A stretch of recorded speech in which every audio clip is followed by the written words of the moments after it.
नमस्कार दर्शक बंधु आज निजुक्ति सूचना को आपण मानक स्वागत। आज निजुक्ति सूचना रही जिला स्वास्थ्य केन्द्र में निजुक्ति।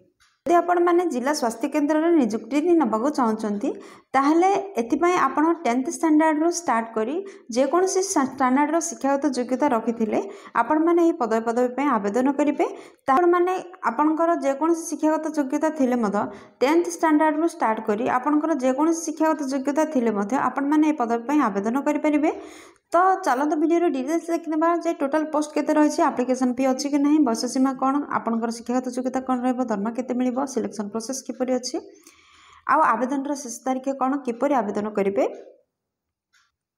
दर्शक बंधु Odisha district hospital new recruitment 2025 notification out हो सारी विभिन्न प्रकार पोस्ट वैकेंसीज बाहर 18 प्रकार पोस्ट वैकेंसी बाहर आपण मैंने 10th स्टैंडर्ड स्टार्ट करी जेकोसी शिक्षागत स्टैंडर्ड आपण रही आवेदन करेंगे। Odisha district hospital recruitment 2025 details रे देखंतु। ऑर्गेनाइजेशन नेम होची जिला स्वास्थ्य समिति गजपति तरफ विज्ञप्ति जारी होची। टाइप ऑफ जॉब रोचे आपनकर कॉन्ट्रैक्चुअल बेसिस रे आपनकर चुक्तिभित्तिक नियुक्ति अटे। कैटेगरी जदि कहबा ओडिशा गवर्नमेंट जॉब अटे। दर्शक बंधु आपण माने जानि पारछन्ती एतिपई बहुत गुडे पोस्ट वैकेंसीज रिलीज होची। देखंतु बहुत प्रकार पोस्ट वैकेंसी आपण मानकर शिक्षागत योग्यता अनुसार आपण निहाती गुडे पोस्ट को चयन करि परिबे, जेपरि एमओ एसएनयूसी तापर शिशु डॉक्टर आपनकर dental technician, block accountant manager, data assistant cum accountant, block data manager एपरी बहुत गुड़े पोस्ट वैकेंसीज रिलीज होची। आपणकर शिक्षागत योग्यता अनुसार आप गोटे पोस्ट चयन करेंगे। एथिपाई एप्लिकेशन मोड आपणकर ऑफलाइन रोचे। आपण चाहिए तो यह स्पीड पोस्ट के रजिस्टर पोस्ट रे आपण माने अप्लाई करेंगे। के मैंने अप्लाई करेंगे देखते हम ओडिशार जेकोसी जिलूर आसथिले आपण मैंने आवेदन करेंगे। प्लेस ऑफ पोस्टिंग ओडिशा रहिबो। आपण लास्ट डेट जदि कहबे ताहले 26 नवेम्बर पर्यंत यार डेट अछि। जेहेतु आपणकर यह ऑफलाइन आवेदन अटे तो सेथिबे जल्दी आपण माने आवेदन करंतु। कहबा उभय पुरुष प्रार्थी एवं महिला प्रार्थी एथिपाई आवेदन करि परिबे। तो Odisha district hospital recruitment 2025 eligibility criteria प्रथम आम देखा शिक्षागत योग्यता। दर्शक बंधु एथिपाई आपनकर शिक्षागत योग्यता देखंतु graduation, post graduation, BSc, BCom, diploma, BSW, MSc, MSW, MBBS, PGDCA relevant जेकोसी फील्ड रे आपण माने एथिरे शिक्षागत योग्यतार अधिकारी होइथिले आपण माने एही पदवी पे आवेदन करि परिबे। विषय कहबा आपनकर सर्वनिम्न बयस 21 वर्ष होइथिले आपण माने एही पदवी पे आवेदन करि परिबे। आउ आपनकर सर्वाधिक बयस 35 वर्ष, 40 वर्ष किंबा 65 वर्ष होइथिले आवेदन करि परिबे। आपण माने देखि परछन्ती विभिन्न प्रकार पोस्ट वैकेंसी जारी होछि। केउ पोस्ट पई केतिक परिमाणर मैक्सिमम एज धार्य करा जायछि से अनुसार आपनकर 35 वर्ष, 40 वर्ष, 65 वर्ष पर्यंत आपण माने अप्लाई करि परिबे। यह तो एज रिलैक्सेशन मध्य रोचे। जदि आपण माने ओबीसी स्टूडेंट होइथिबे 3 वर्ष एज रिलैक्सेशन रोचे। जदि आपण माने एसटी, एससी, पीडब्ल्यूडी किंबा एक्स सर्विस मैन होइथिबे ताल 5 वर्ष एज रिलैक्सेशन रोचे। आपण माने एमओ एसएनसीयू पदवी पे आवेदन करछन्ती। मासिक आपणकर 84,427 टंका दरमा रहइबो। जदि शिशु डॉक्टर पे आवेदन करछन्ती 84,427 टंका दरमा रहइबो। जदि डेंटल टेक्नीशियन पदवी पे आवेदन करछन्ती ताहाले 18,000 रु 25,000 मध्ये आपणकर दरमा रहइबो। जदि ब्लॉक अकाउंटेंट मैनेजर बीएएम पदवी पे आवेदन करछन्ती आपणकर दरमा 20,745 टंका रु 21,494 टंका पर्यंत आपणकर दरमा रहइबो। जदि आपण माने डाटा असिस्टेंट कम अकाउंटेंट पदवी पे आवेदन करछन्ती आपणकर मासिक दरमा 15,258 टंका रु 18,833 टंका पर्यंत रहइबो। ब्लॉक डाटा मैनेजर पदवी पे आवेदन करथिले 18,833 टंका आपणकर मासिक दरमा रहइबो। जदि आपण माने एसटीएलएस एनटीपी पदवी पे आवेदन करछन्ती ताहले 24,447 टंका आपणकर दरमा रहइबो। जदि काउंसिलर पदवी पे आपण माने आवेदन करछन्ती ताहले आपणकर दरमा 20,745 टंका रु 21,494 टंका पर्यंत रहइबो। जदि आपण माने सीसीटी पे आवेदन करछन्ती ताहले आपणकर मासिक दरमा 18,000 टंका रु 25,000 टंका मध्य आपणकर मासिक दरमा रहइबो। जदि डॉक्टर पदवी पे आवेदन करछन्ती ताहले आपणकर मासिक दरमा 29,084 टंका रु 50,000 मध्य रहइबो। माने मोबाइल ब्लड कलेक्शन वैन पदवी पे आवेदन करछन्ती ताहले मासिक 12,000 रु 15,000 टंका आपणकर दरमा रहइबो। प्रोसेस कौन रोची एथिपाई कौनसी भी एग्जाम नाही, नो एग्जाम रही।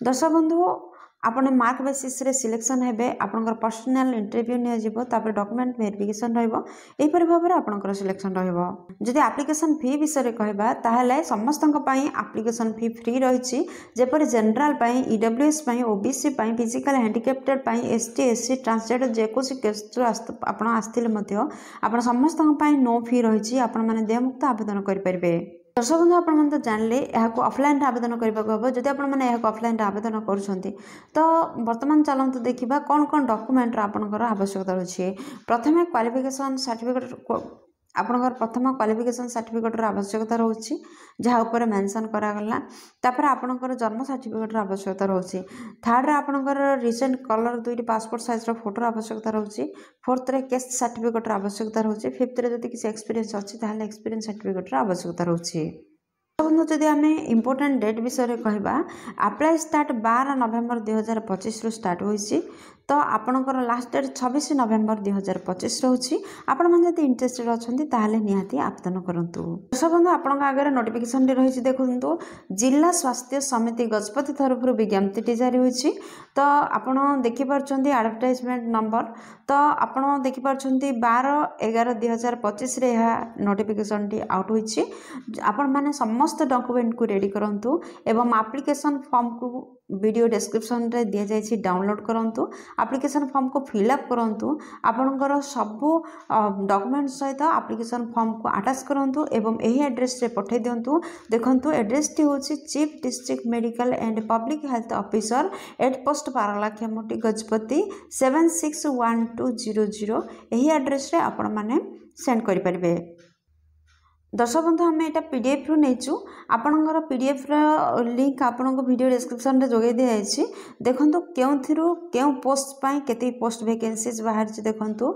एमओ एसएनसीयू पाई 2टी पोस्ट वैकेंसी बाहर आपणकर शिशु डॉक्टर पाई गोटे डेंटिस्ट पाई आपणकर गोटे बीएएम पाई गोटे एवं असिस्टेंट कम अकाउंटेंट पाई मध्ये गोटे पोस्ट आपणकर डाटा मैनेजर पाई ब्लॉक डाटा मैनेजर पाई मध्ये गोटे पोस्ट एहिबरी विभिन्न प्रकार पोस्ट बासी आपणकर काउंसिलर पद पे 8टी पोस्ट वैकेंसीज रही सीसीटी पाई गोटे आपणकर ब्लड कलेक्शन वैन पाई गोटे पोस्ट आपणकर पीएलए पाई गोटे पोस्ट एहिपरी बहुत प्रकार पोस्ट वैकेंसीज रिलीज होछि आपण चाहिले आवेदन करि परिबे आपणकर एप्लिकेशन फॉर्म आपण यहाँ वीडियो डिस्क्रिप्शन रे लिंक जोगे दिए आपण मैंने डाउनलोड करेंगे किपर फिलअप करेंगे देखो ये आपंकर फोटो को अटैच करेंगे क्यों पोस्ट पर अप्लाई कर फास्ट लिखे आपंकर ना लिखे आपंकर पापा ना लिखे जन्म तारीख लिखे आपंकर डिस्ट्रिक्ट लिखे जेंडर लिखे आप महिला कि पुरुष प्रेजेंट प्लेस पोस्टिंग लिखे